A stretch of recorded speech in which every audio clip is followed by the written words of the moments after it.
Good evening and welcome to Amherst Media's Art Talk.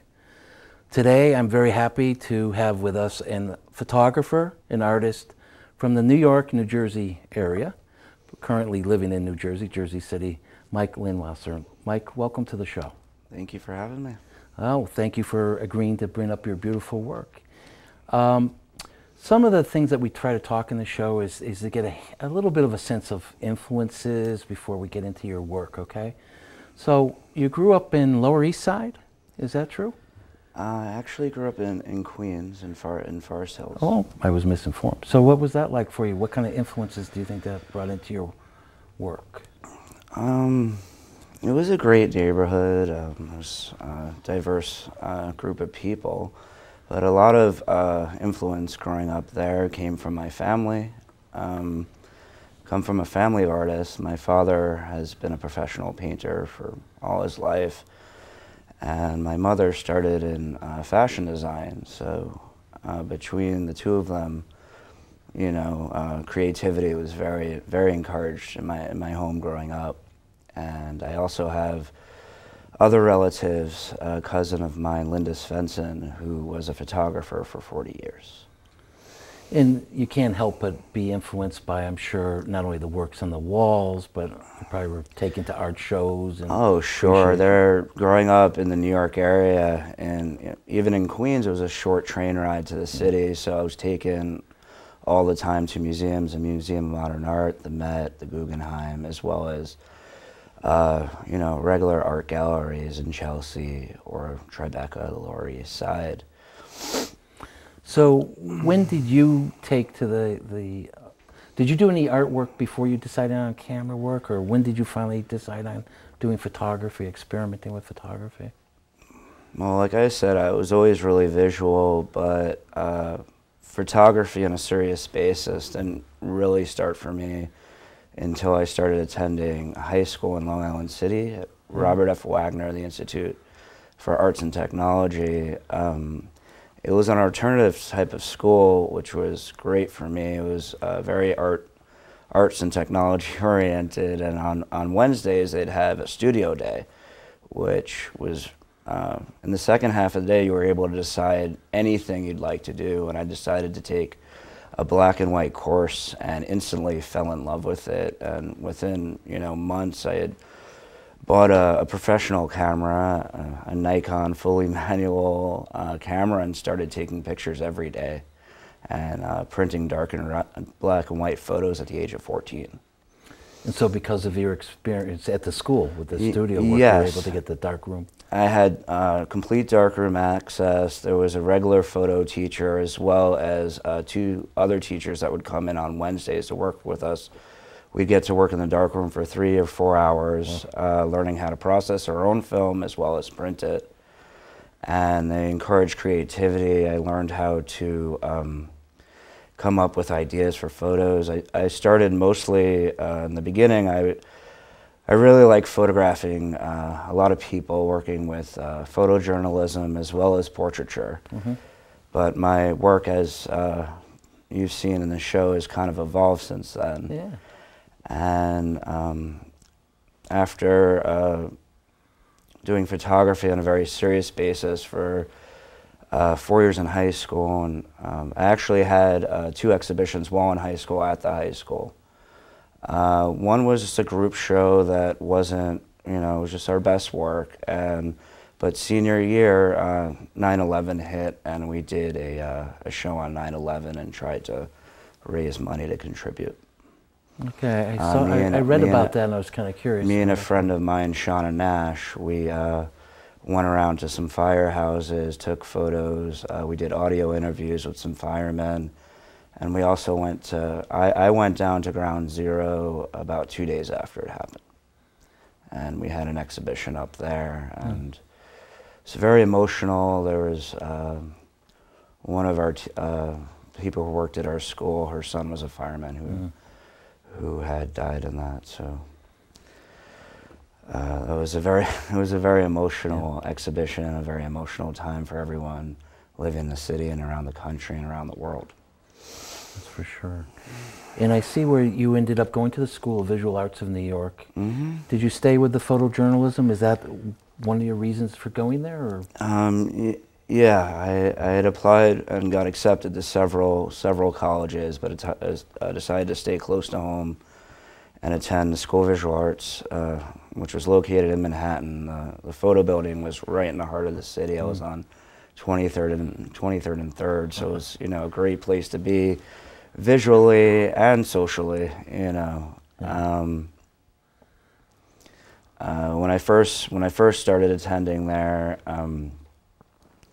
I had stuck with the photojournalism. I attended some anti-war protests. I traveled to Washington, D.C. and photographed some of the protests going on here.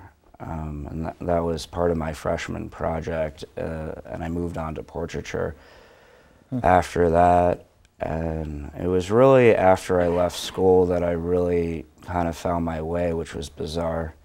Okay. I Now let me kind ask you, of were you staying, excuse me, were you staying at 35 millimeter at this point, or when? I'm curious when you made the move to digital too, if you can let us know on that. Well, I just started shooting digitally about 3 years ago, but in college I experimented with all types of cameras. I used 35 millimeter, we used 645s, I used Mamiya's, Hasselblads. In terms of that goes with medium format. We also use view cameras, which are, you know, they'll have like a 4x5 negative. It's, you know, really heavy duty, but you get nice, really crisp, a lot of detail. I had to use that in my studio classes as we're learning to do still life and stuff, which I've incorporated, you know, later on. And when also we're starting to move into discussion of some of the pieces that are up here. And it's interesting to hear because I'm starting to understand where some of your influences are coming into your new work. The geometrics of buildings. Obviously, you're midtown. You're going to college. You grew up in the New York area. Buildings that is New York. That's the environment. And can you talk about, you know, I'm looking at some of your work that looks up at these buildings from these amazing angles and what's behind that for you? What's driving you there?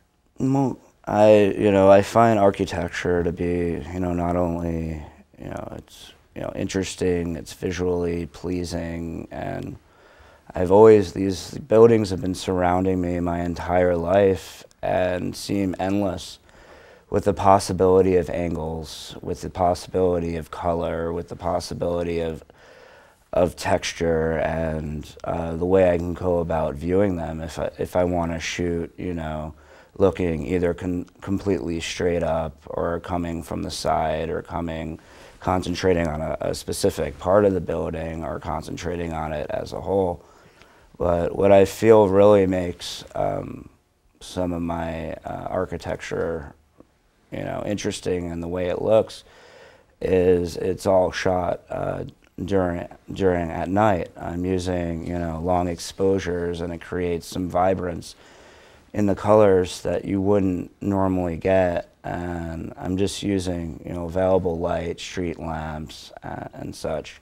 No real flash that a lot of people will use, or strobe lights that we'll use when they're shooting in the evening.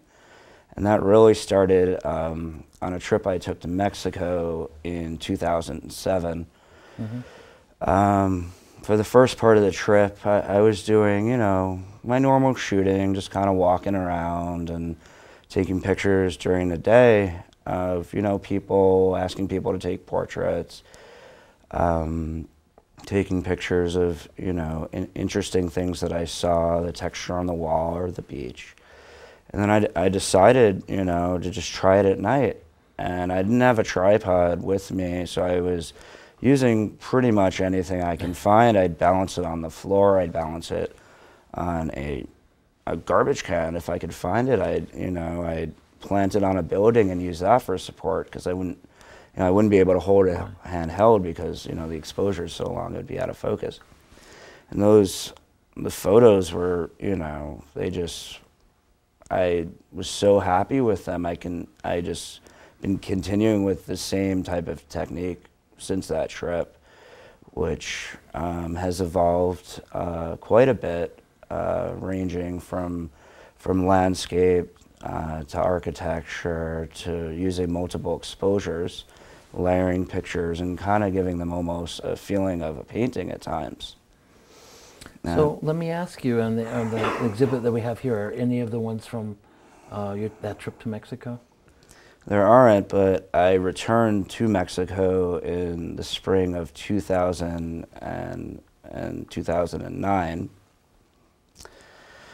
And we just hung the show yesterday. I'm trying to remember. Yes, an image called Nautical Recliner is included in the show from that trip. Okay. And that depicts actually several images, now that you mention it. When you walk in, my huge piece that's actually printed on canvas, which I've been working with recently to kind of give my photos a different presentation, aside from traditional framing. It's entitled Slippery, and it's I shot it of a fishing dock I found while taking a short hike through some woods onto the shore.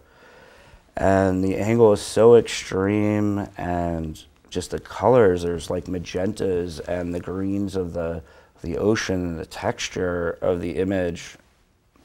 It's just really hard to describe. It's one of my favorites. And as well, also included from that trip are images down below, Nautical Recliner, which I mentioned, and Midnight Motors. Let me ask you about Slippery, since you brought it up, and it is in our front as people arrive here in our front room. I feel like you feel yourself walking into it. You've created a dreamscape, a landscape that invites us in, and you're not quite sure if you should go or not. There's a little hesitancy on that too, because of the way you seem to create a maze, if you will. And was that something that you saw or experimented with? I get the texture and all that, but you're also playing with us in a way that's, are we being invited in? Are we being? For sure. With a lot of my images,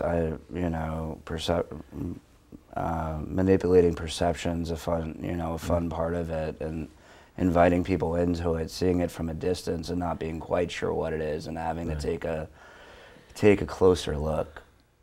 And well, that's what I read about your work. Someone wrote that it's it's a lot of geometry, it's a lot of what would be everyday objects, but from a perspective that's making you question and look at in a different way. And I also see a lot of the use of reflections and the creation of reflections and creating another worldliness of, am I looking down? Am I looking up? Am I inside of a video game? I'm not quite sure where I am.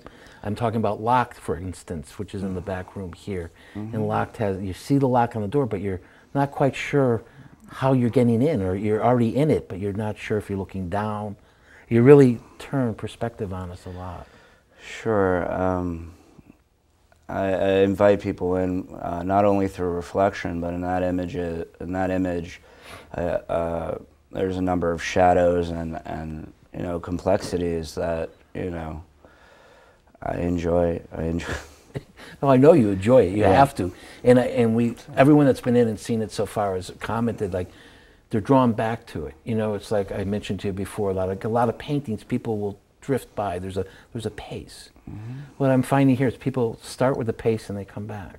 They stay for a minute. Then they slow the pace down and they look a little bit, because each one invites them a little bit deeper. Or you go by and you want to come, next time through you stop.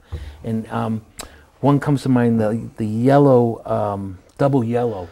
Double yellow. I really thought I was seeing a reflection off of like a conference table. And and then all of a sudden I watch and I said, well, there's a spigot that's coming out of a wall. So am I lower than that is and higher? So can you explain a little bit about that layout or how you did that? The camera was on the floor, and I believe it was part of a drain pipe it was reflecting off. And in double yellow, which I shot in Miami actually last spring,